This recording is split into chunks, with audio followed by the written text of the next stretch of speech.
it's an interesting history, and people still debate about whether Taiwan made a mistake.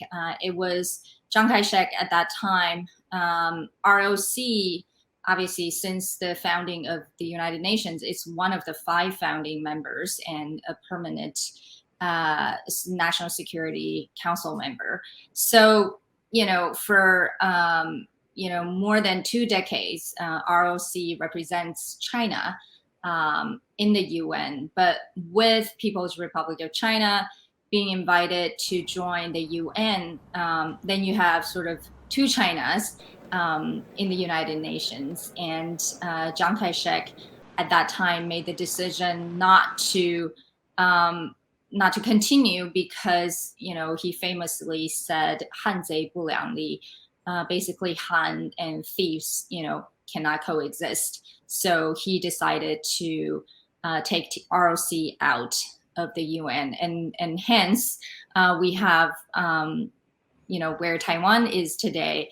That is trying very hard to become an official member of the UN, even though I think the intent is not to sort of represent China anymore in the UN, but as a more independent and in a more meaningful way to participate in UN. And what sort of disadvantages are there to Taiwan not being part of the UN? I think there are 2 levels. One is more symbolic. It's more about, Taiwan does it, behave and act as a de facto independent country. So why doesn't it have a seat in the UN? That's a huge question. And then second is more practically speaking. Taiwan does have excellent records in healthcare and many other issues, human rights.